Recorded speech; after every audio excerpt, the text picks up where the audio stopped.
입조심. 또 입조심.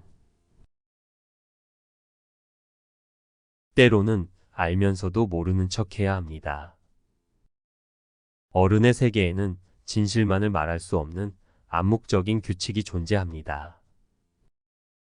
과거에는 진실이니까 말해야만 한다는 생각이 주류를 이루었습니다. 하지만 시대는 다른 방향으로 흐르고 있습니다. 마이너스 요인은 언급하지 않는 것. 진실의 대부분은 그저 감정론에 지나지 않는다는 사실을 아는 것. 그것이 현대의 어른이 갖추어야 할 태도입니다. 진실을 말하지 않으면 상대는 자신의 결점을 고치지 못할 수도 있다고 생각하는 사람도 있을 것입니다.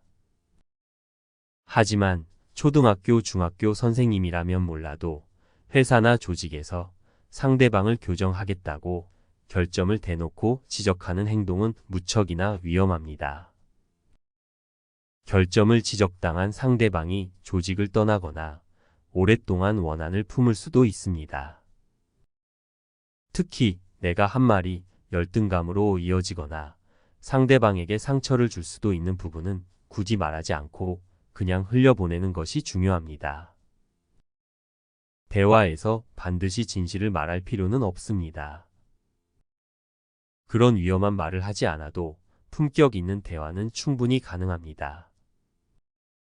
농담의 기술을 연마해 진실의 쓴맛을 농담의 단맛으로 끌어올리는 화법도 있습니다. 하지만 이 방법은 농담에 굉장히 능하고 자신이 있는 사람만 쓸 수 있습니다.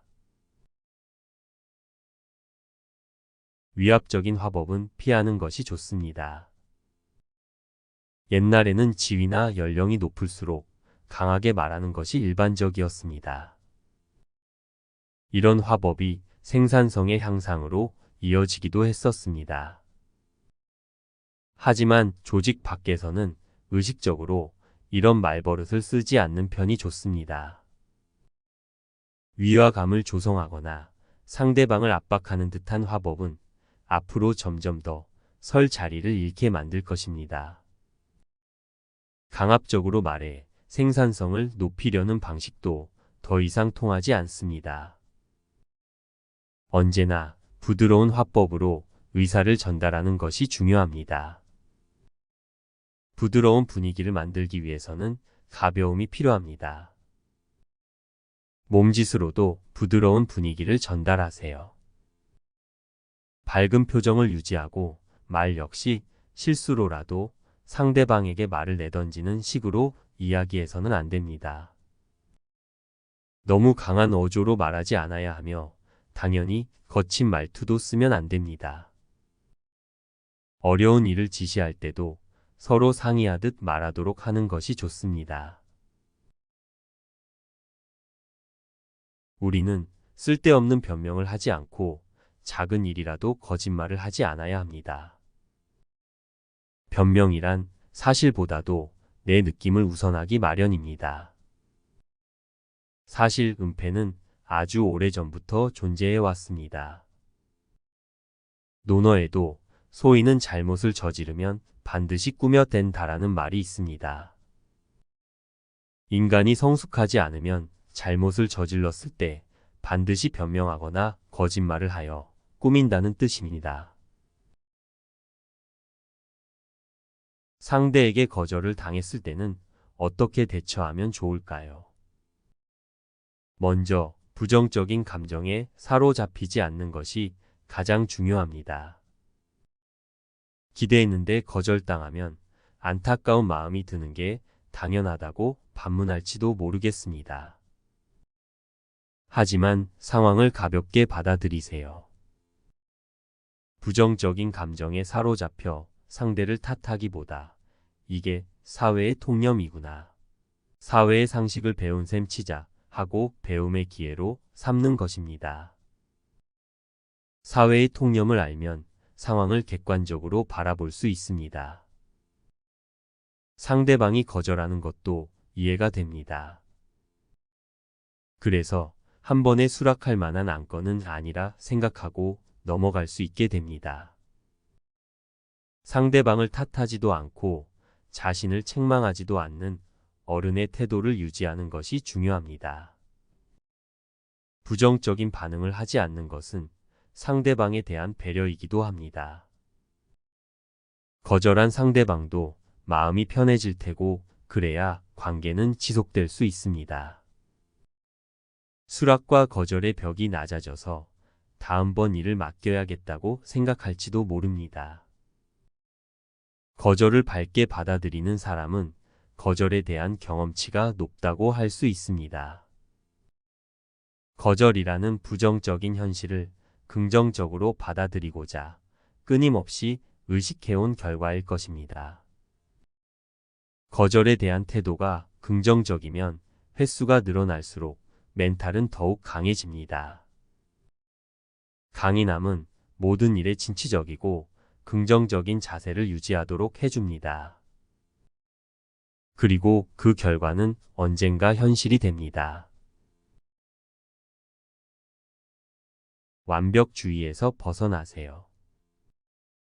직원의 부족한 점만 보는 상사는 너무 완벽을 추구하는 유형이라 할 수 있습니다. 상대의 부족한 점만 바라본다면 동기부여가 안 될 수밖에 없습니다. 능력이 다소 부족한 사람에게는 너무 많이 요구하지 않도록 하세요. 조언을 해도 어떤 점이 부족하다고 지적하기보다는 어떤 점이 향상될 수 있는 포인트인지 알려주는 것이 좋습니다. 완벽을 추구한다면 자기 자신에게만 요구하세요. 또한 과도한 완벽주의는 업무 속도도 느리게 만듭니다. 너무 완벽을 기하다 보니 기한을 지키지 못했다는 말은 비즈니스 세계에서는 통하지 않습니다. 완벽성의 우선순위는 긴급도나 중요도보다 훨씬 아래에 있기 때문입니다. 비즈니스는 예술이 아닙니다. 필요 이상의 완벽주의는 가성비보다 우선순위가 낮습니다. 우리는 누군가의 제의를 거절하는 데에는 상당한 에너지를 필요로 합니다. 보통 상대방에게 상처를 주지 않으려 하고 나쁜 인상을 주지 않으려는 마음이 강해서 거절하는 것에 강한 피로감을 느낍니다. 때문에 항상 의뢰할 때는 거절당할 수 있다는 것을 전제로 정중히 말하는 것이 좋습니다. 그리고 가급적 재촉하지도 않아야 합니다. 거절을 당하면 깔끔하게 물러서고 다음을 기약하세요. 감정이 드러나는 말에 주의해야 합니다. 침착하게 이야기를 진행하려면 객관적인 언어를 고르는 것이 중요합니다. 그러려면 감정을 드러내는 것으로 보여질 수 있는 말에 주의하는 것이 좋습니다. 자신의 의견을 구구절절하게 늘어놓을 것 같은 말은 안 하는 좋습니다. 누구를 위해서 하는 말이라는 친절한 표현은 실상은 강요일 뿐입니다. 마치 상대방을 위한 것처럼 꾸미지만 실은 자신에게 이익이 되는 일을 강요하는 경우에 흔히 쓰이는 말이기 때문입니다. 계속 말해봐야 상대방의 마음을 움직이지 못합니다. 옛날부터 위한다고 하는 말은 경계 대상이었기 때문입니다. 감정적이라는 느낌을 주지 않으려면 말에 말을 더하기보다는 객관적인 데이터를 제시하는 것이 효과적입니다. 세상에는 늘 지켜보는 눈이 있습니다. 공정하지 않은 사람, 몰래 횡포를 부리는 사람은 자연스럽게 주위에서 사람이 멀어지고 결국은 어느 지점에서 그 사람 스스로 멈추게 됩니다. 어느 정도는 승진을 해도 그 이상의 자리에는 오르지 못합니다. 분노의 6초를 참으면 말이 부드러워집니다. 사람이 크게 화난 상태가 지속되는 것은 6초 동안이라고 합니다. 이때만 잘 버티면 화는 6초 만에 거의 가라앉습니다. 그러니 격노하더라도 우선은 의식적으로 호흡을 정비하세요. 코로 숨을 들이마시고 날숨에 맞춰 머릿속에서 숫자를 세며 어떻게 말할 것인지 천천히 생각하면 됩니다. 그리고 느긋하게 말하세요. 이렇게 하면 감정에 휩쓸리지 않습니다. 냉정함은 호흡으로 조절할 수 있습니다. 핵심은 들숨보다 날숨을 의식하는 것이 효과적입니다. 같은 말을 할 때도 호흡이 달라지면 언어 표현이 바뀌고 상대방도 달리 받아들이게 됩니다. 호흡이 원만하면 말도 부드럽게 나옵니다. 요즘에 비해 과거에는 난폭한 표현이 별다른 지적을 받지 않고 통했던 시대라고 할 수 있습니다. 날것의 감정을 드러내는 말이 매력적으로 들렸던 경우도 많았습니다. 하지만 지금은 그렇지 않습니다. 인간관계에서 공통 화제로 상대방의 흥미를 끌어내는 것은 효과적입니다. 자신이 좋아하는 것을 즐기는 사람을 좋은 사람이라고 여기는 심리는 상당히 강합니다. 한 분야의 즐거웠던 이야기를 하다 보면 어느 정도는 인간관계가 형성됩니다. 개를 좋아하는 사람은 애견인을 나쁘게 보지 않는 것입니다. 낚시 애호가는 낚시만으로도 오랫동안 이야기를 나눌 수 있습니다. 와인 애호가 역시 와인에 관한 어떤 이야기로도 잡담이 가능합니다.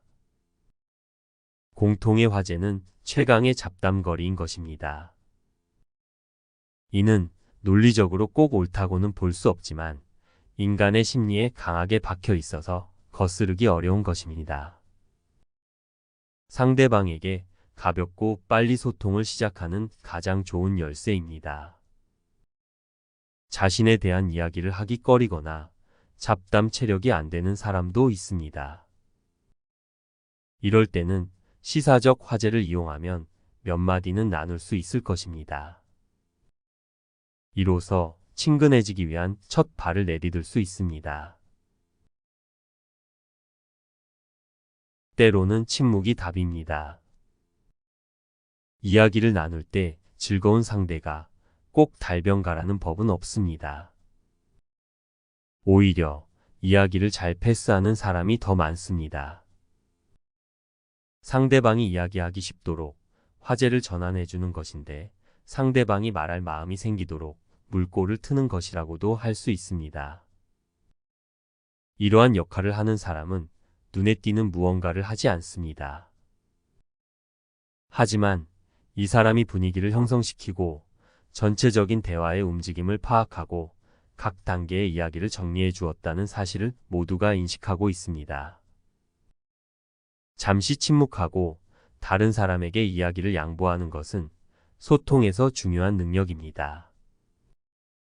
자신의 의견을 우선하지 않고 대화가 잘 흘러가도록 유도하는 것은 조금은 자신을 죽이고 모두를 살리는 살신성인의 역할이라고도 할 수 있습니다. 사실 그렇게 하면 결국 자기 자신이 더 살아나게 됩니다.